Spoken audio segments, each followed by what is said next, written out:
Přátelé, maturanti, já vás po delší odmlce vítám u našeho videoseriálu Interview se stylem. Koho jsme si pozvali dnes?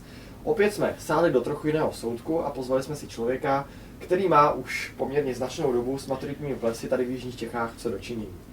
Naším dnešním hostem je za kapelu Multigang Lukáš Černý. Ahoj Luky, já tě zdravím, čau a zároveň ti takhle před kamerama přeju všechno nejlepší k svátku. Protože dneska, když točíme ten rozhovor 17. října, tak Lukáš má dneska svátek. 18. října, tak jsem to ještě splet, jo.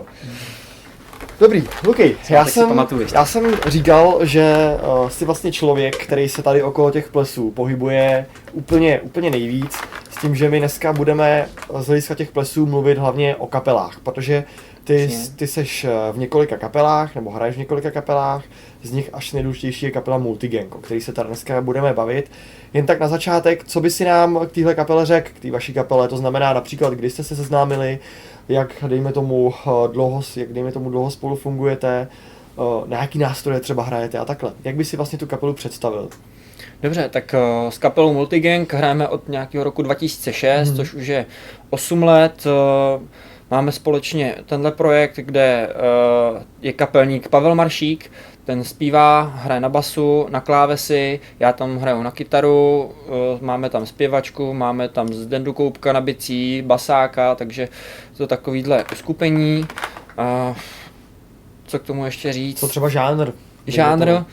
Ten je právě přizpůsobivý právě podle dané akce, takže když se hraje maturitní ples, tak hrajeme, dá se říct, repertoár máme tam 300 písní v repertoáru a snažíme se využívat nový písně, máme vždycky každý týden zkoušku a trénujeme furt, aby jsme se někam dostali. Jasně, my jsme tady mluvili o tom, že ty se okolo toho všeho pohybuješ hrozně dlouho, protože ty kromě toho, že jsi zainteresovaný v několika kapelách teda, tak máš ještě nahrávací studio Prodigy Sound, ve kterém mimochodem zrovna teď sedíme, funguješ taky jako DJ, de facto jako zvukař, zkrátka máš to v krvi, vyrůstal jsi v muzikantské rodině.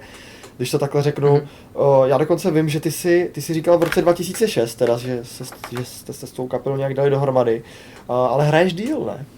Hraju díl, já už jsem začínal, v 5 letech jsem procházel různýma uměleckýma školama, potom jsem chodil na akustickou kytaru, na španělku, na elektrickou kytaru, potom jsem procházel různýma cvičeníma, soukromýma lekcema, až jsem se dostal právě ke studiu a tady jsme se potkávali dennodenně s muzikantama, včetně Pavla Maršíka, který právě vede kapelu Multigang a jsem rád, že můžu využít jeho zkušenosti, protože on jednak dlouho hrál v zahraničí, ve Švýcarsku, v Rakousku, v Německu, takže má dlouholetý zkušenosti a já rád od něj čerpám, protože je to fakt. To znamená, jak vy jste se vlastně dali dohromady jako kapela? To znamená, že ta kapela buď už fungovala a ty si tam jako přišel, nebo jste se u pivka někde dohodli, jak to bývá, že dáte dohromady kapelku, jak to tady bylo u té vaší kapely? No, tak bylo to právě víceméně, že on už hrál a věděl, protože bydlí, dá se říct, 5 kilometrů ode mě, že taky chodím, že se snažím hrát a vyrůstám právě v téhle muzikantské rodině, tak slovo dalo slovo a domluvili jsme se, že si uděláme zkoušku a postupem času už se to vyvinulo v kapelu. Další hudební projekt tvůj byl na světě. Další projekt byl na světě, přesně tak. Když se vyžiju do téhle situace, že teď já jsem maturant a ty si třeba, dejme tomu, nechci říkat úplně frontman, ale člen té kapely Multigang a já jako maturant se rozhoduju ještě mezi jednou kapelou. Tak co by si nám, maturantům, nabídnul? Co nám jako kapela vy můžete nabídnout jako Multigang?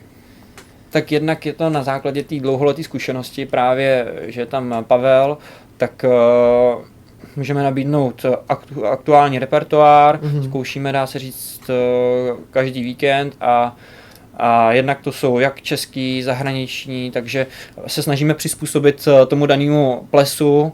Jo, vidíme na lidech z začátku, jestli dát pomalejší, rychlejší a snažíme se ten ples vygradovat, aby to mělo šťávu, aby to bylo živý a aby to bylo dobrý.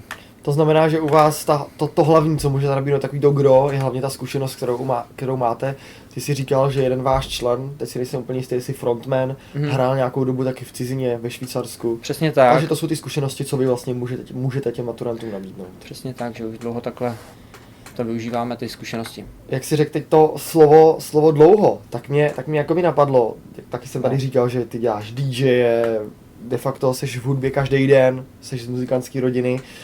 Když to člověk dělá takhle dlouho, dejme tomu třeba 10-15 let, dělá to po té době, když to řeknu úplně takhle natvrdo, po té době spíš pro ty finance, nebo protože ho to baví? Taková otázka na tělo. Jasně, já jsem ještě mladý, takže ještě mě to baví, kdybych mě to nebavilo, tak to nedělám. Ale já myslím, že to ty lidi potom i poznají, pokud se to dělá vyloženě z donucení nebo pro peníze, že prostě ten život si myslím, že je krátký, takže se má dělat to, co tě baví a využít ty šance a dělat, když je práce tvým koníčkem, tak je to ideální stav, si myslím. To určitě. To znamená, že tím vaším motivátorem té kapely je pořád ještě to, že vás to baví. Že nás to baví, přesně vlastně tak. Děláte, když to řeknu úplně v uvozovkách s láskou, de facto. Přesně tak, musí to dělat srdcem, jinak se to dělat nedá. Tak jsem to měl říct. Taková důležitá otázka, často nám ji maturanti kladou a já ji velmi často taky kladu kapelám, protože se nám už jednou stalo v nejmenovaném sálu, že přijela kapela a v 11:30 nám kapela řekla, že zkrátka si odveze zvuk a po půlnoci už tam nebude na diskotéku. Takže maturanti se hodně často ptají, hele, a co ta kapela? Má vlastní zvuk, nechá nám tady zvuk po půlnoci. Od té doby se na to samozřejmě ptám i já. Co vy? Vy jste schopni si technicky zajistit, dejme tomu, celý ten maturitní ples, to znamená od toho vašeho hraní i potom na tu diskotéku po půlnoci, dejme tomu třeba ještě včetně zvukaře? Mm-hmm. Tak my máme vlastní zvuk, máme 3 druhy zvuků, od menšího, středního až po třeba i venkovní akce, takže jsme na to zvyklí, že si vozíme svoje a snažíme se i podléhat posledním trendům v hudbě, jo. Používáme zvučení přes iPad, aktuální PA systémy, takže i to, co se ptal předtím, že jak je to s těma financema, tak my to zase hned otáčíme, dáváme to do té techniky a děláme to tady tímto způsobem, že prostě to děláme srdcem a snažíme se tady tím prosadit. Jasně, ono to mnohdy může znít tohle jakoby jako klišé, ale většinou to tak u tebe, vím, že to tak bývá. Přesně tak. Tohle přetočíme ještě jednou. To bych taky přetočil. Tak, taková otázka zase na tebe. Blíží se nám vlastně sezona, je říjen, příští měsíc už tam máme i nějaký maturáky, teď si nejsem úplně jistý, jestli spolu, ale co vy jako kapela? Připravujete se na nějakým způsobem na tu sezonu? To znamená, jste ten typ kapely, co si řekne po roce, kdy se neviděli, hele, v prosinci hrajeme nějaký ples a sejdete se nebo trénujete? Říkáme, kdo trénuje, ten nemá talent.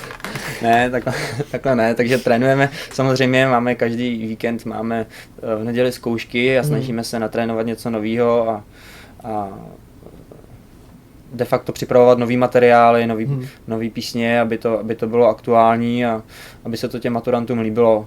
Ale včetně hrajeme i ty věci, který má zkušenost právě kapelník z dřívější doby, takže jak takový ty hity starší, český, zahraniční, pomalý, až po ty aktuální nový.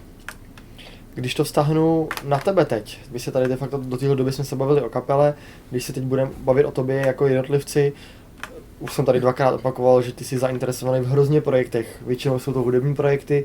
Chystáte něco, ať už teda s tou kapelou, nebo ty sám jako jednotlivec nějaký hudební projekt, dejme tomu třeba nějaký nový letní hit. Nový letní hit, že Milan Raz třeba. No tak snažím se tady taky produkovat ve studiu, jednak máme i autorský projekt s kapelou, což bych chtěl pozvat třeba příští sobotu do Třeboně, kde budeme vystupovat a zároveň tam potom budu dělat DJ potom. Takže tohle a chtěl bych si do budoucna, už mám nějaký materiály natočit i vlastní desku a nějak se sebe realizovat. A budeš tam určitě hosta DJ a taky. To může být. Ne, dělám si srandu samozřejmě. Říkal jsem tady, že se nám teda ta sezóna blíží, jestli se připravujete. Co ty by si zkázal, ať už teda za sebe jako za jednotlivce, nebo za kapelu jako takovou těm maturantům? Tak když si vzpomenu na svůj maturák, tak vím, že to nebylo jednoduché, že jsme se taky jako hádali a hlavně je, aby se buď hlasováním nebo nějakým způsobem dohodli na nějaké řešení a ten maturák si nakonec užili, aby vybrali s rozumem nejen kapelu, ale i důležitý je moderátor, zároveň koordinátor, ty jsou tohle dobrý, takže jako doporučuji taky. a je to takový uskupení, jsem rád, když to dělá třeba jedna parta, jedna firma, která ví, jak co může čekat od toho druhého, než když je tam několik firm dohromady a pak, když je nějaký problém, jakože vždycky něco je, tak se to může třeba hodit na druhýho. Nejlepší je to, když je to parta, která prostě funguje dohromady a táhnou za jeden pro vás. Jasně. Což my třeba spolu, nechci úplně jakoby dělat takhle reklamu, ale vím, že třeba my spolu už nějakou dobu spolupracujeme, nejdřív ohledně DJingu, teď právě trošku okolo těch maturitních plesů, my něco pro vás, vy něco pro nás a vždycky to nějakým způsobem funguje. Přesně tak. Luky, já ti moc děkuju. Za prvý, že ty jsi přišel k nám, jakoby na interview já děkuju za pozvání. Děkuju za to, že si nás vlastně pozval ty sem na natáčení do vašeho studia Prodigy Sound. Děkuju moc, Luky, a se ti daří a pěknou sezonu. Děkuju. To byl Lukáš Černý, DJ, zvukář a hlavně člen kapely Multigang.